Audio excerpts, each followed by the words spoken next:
નમસ્કાર, આપ જોઈ રહ્યા છો સંદેશ ન્યૂઝ. આપની સાથે હું ભાવિની અને મહત્વના સમાચાર સામે આવી રહ્યા છે. ભારત પાકિસ્તાન તણાવ વચ્ચે અત્યારે પ્રધાનમંત્રી નરેન્દ્ર મોદીએ બેઠકનો દોર યથાવત રાખ્યો છે. ત્રણેય સેનાના પ્રમુખ આ બેઠકમાં હાજર છે. આગામી રણનીતિને લઈને બેઠકમાં ચર્ચા થઈ રહી છે. પ્રધાનમંત્રી અગાઉ પણ બેઠક યોજી હતી, તો આ બેઠકમાં અજીત ડોભાલ પણ દ્રશ્યોમાં દેખાઈ રહી છે. આ સાથે જ રાજનાથસિંહ રક્ષામંત્રી પણ બેઠકમાં હાજર છે. એટલે કે તમામ જે ઉચ્ચ અધિકારીઓ છે, ત્રણેય પાંખના વડા છે, એ બેઠકમાં હાજર છે. વધુ અપડેટ સાથે સંવાદદાતા અજય યાદવ અમારી સાથે જોડાઈ गया है. अजय, फरी एक बार प्रधानमंत्री ना निवास स्थाने बैठक. देखिए, निश्चित तौर पे ये बैठक काफी अहम है और पहले से ही संभावना जताई जा रही थी कि जब सेना की प्रेस कॉन्फ्रेंस होगी, उसके बाद रक्षा मंत्री राजनाथ सिंह की भी तीनों सेनाओं प्रमुखों के साथ बातचीत होगी.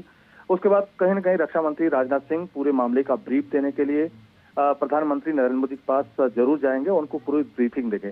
और कल भी आपने देखा होगा कि प्रधानमंत्री नरेंद्र मोदी ने कल शाम 6:30 बजे से लेकर के करीब 11 बजे तक 4.5 घंटे तक पूरी बैठक की. उसमें न सिर्फ तीनों सेनाओं के प्रमुख थे, सीडीएस थे, रक्षा मंत्री राजनाथ सिंह थे.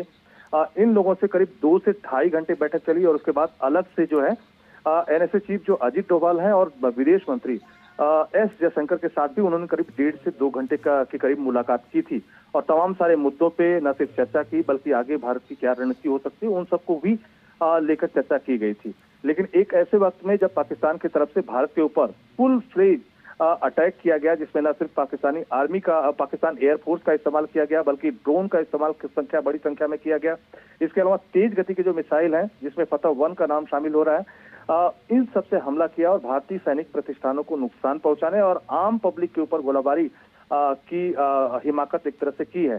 तो ऐसे में भारत की अगली रणनीति क्या होगी, किस तरह का माहौल था, भारत किस तरह से माकूल जवाब दे, ये तमाम सारे मुद्दे चर्चा का विषय हो सकते हैं. हालांकि जब पाकिस्तान की तरफ से ये सारे अटैक किए गए थे तब भारत भी कहीं न कहीं पलटवार किया और पाकिस्तान के करीब 4 एयर बेस को उसने जम के नुकसान पहुंचाया. और साथ ही साथ आज जब प्रेस कॉन्फ्रेंस की गई थी तो उसमें पाकिस्तान को चेतावनी भी दी गई कि भारत शांति चाहता है, लेकिन पाकिस्तान जरूरत अगर करेगा तो उसका मुंहतोड़ जवाब दिया जाएगा. तो इस लिहाज से यह बैठक काफी अहम है. इसके पहले खुद सीडीएस ने रक्षा मंत्री राजनाथ सिंह को ब्रीफ किया और खुद एनएसए जो अजीत डोभाल हैं वो भी प्रधानमंत्री नरेंद्र मोदी से मुलाकात कर चुके हैं. लेकिन एक बार फिर ये बैठक चल रही है क्योंकि बैठक में मुद्दा काफी अहम है, समय काफी अहम है और भारत किस रणनीति से आगे बढ़े ताकि पाकिस्तान को मुंहतोड़ जवाब दिया जा सके.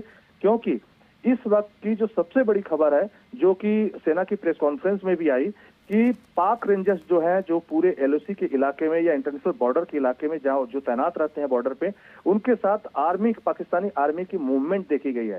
तो इसको लेकर के भारत काफी सक्रिय है. खुद प्रेस कॉन्फ्रेंस में भी जवाब दिया गया कि भारत की सेना एक्टिव मोड में है और पाकिस्तान की तरफ से कोई जुर्रत की जाती है तो उसका मुंहतोड़ जवाब दिया जाएगा.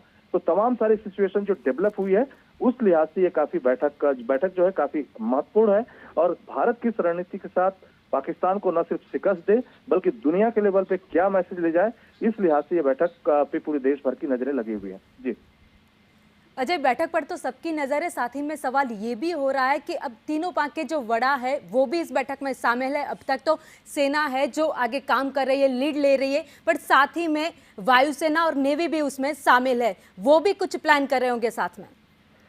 देखिए, निश्चित तौर पे भारत हर तरीके से तैयार है क्योंकि इसके पहले जो लड़ाइयां पाकिस्तान के साथ लड़ी गई उसमें यही कहा जाता है कि अगर भारत की तरफ से कराची पोर्ट को अगर घेर लिया जाता है तो जो पाकिस्तान का न सिर्फ पूरा रसद सप्लाई जो है वो एक तरह से पूरी बाधित होगी, उसके जो सैनिक मूवमेंट है उसको पूरे जो इक्विपमेंट की जरूरत होती है या जो फ्यूल की जरूरत होती है वो बाधित होगी.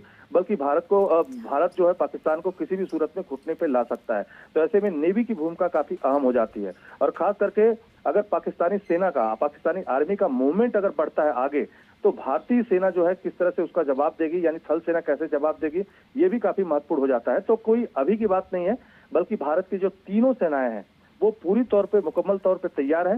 क्योंकि इस बीच जो खबर आई है कि पाकिस्तानी सेना की मूवमेंट देखी गई है एलओसी बॉर्डर के करीब, उनका जमावड़ा है. तो ऐसे में ये बैठक काफी अहम है और चर्चा का निश्चित तौर पे ये टॉपिक जरूर होगा. जी धन्यवाद जानकारी के लिए.